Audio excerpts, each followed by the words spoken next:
Right to be Read podcast, episode number 87. Did you know there's a new place to sell your audiobooks besides ACX and Audible? There is, Buck Books.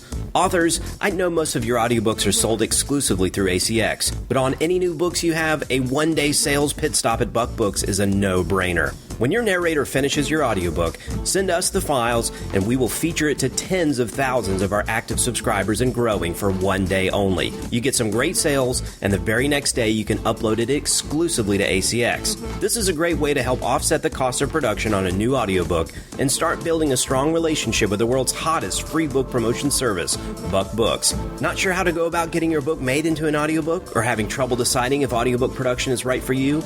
With an audiobook team of 10 and the lowest production cost around, Buck Books is ready to help you finally add this lucrative format to your author portfolio and sell it too. For more information, send an email to john@buckbooks.net. That's John, John, @buckbooks.net. You are listening to the Right to be Read podcast, and this is your host, Ani Alexander. Hello everyone, and welcome to the Right to be Read podcast. It's me, Ani Alexander, and while many of those who live here are overexcited about Kim Kardashian's visit to Armenia, I instead make sure that you have fresh audio content that will encourage and inspire you.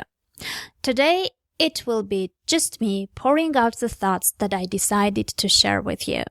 So we'll have a short solo piece this time. So let's start. Did you know that if you close your eyes facing towards the sun, you'll see very nice bright colors inside your head?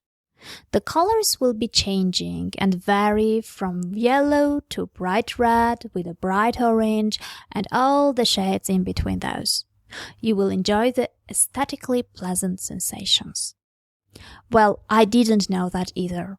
Until one day when I was writing in the balcony just before the sunset.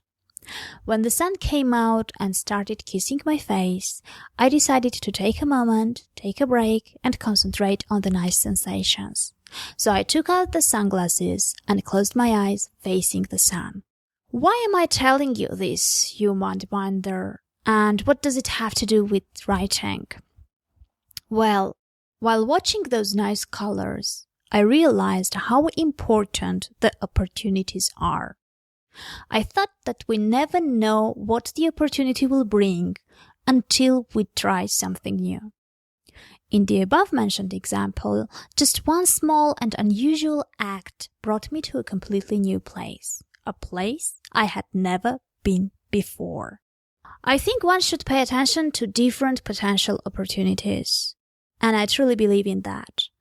And I also believe that the same goes for the writing. Sometimes the problem is that we're so obsessed with the book we are writing that we don't notice other things around us. We might be so focused on the initial plot of the novel, for example, that we miss the nice new twist that was not initially planned. When I was writing my first novel, for example, I thought about the characters and relived the story day and night. And at that period, I even stopped driving a car because I sometimes forgot to look at the streetlights and the signs. And what happens when we get obsessed with our book? Well, besides the fact that the chances are that we will eventually finish writing it at some point, we might also miss many opportunities. And when I'm looking back, I'm realizing that many of the exciting things that happened to me did actually happen because I noticed the opportunities at first and was proactive about them later.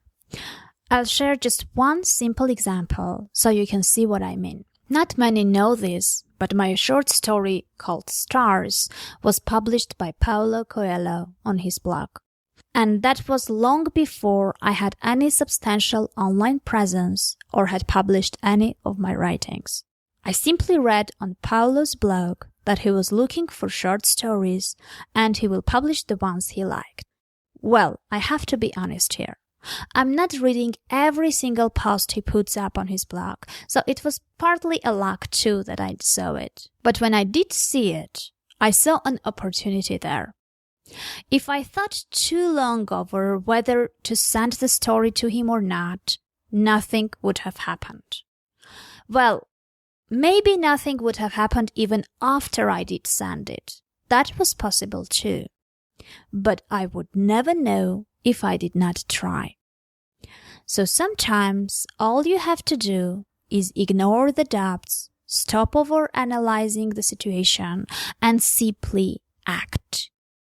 That's all I did, and as a result ended up being published by Paulo Coelho, and my story is still there on his blog right now.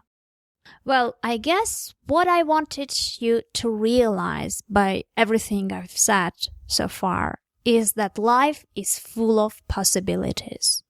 We simply need to be open and flexible enough to embrace those.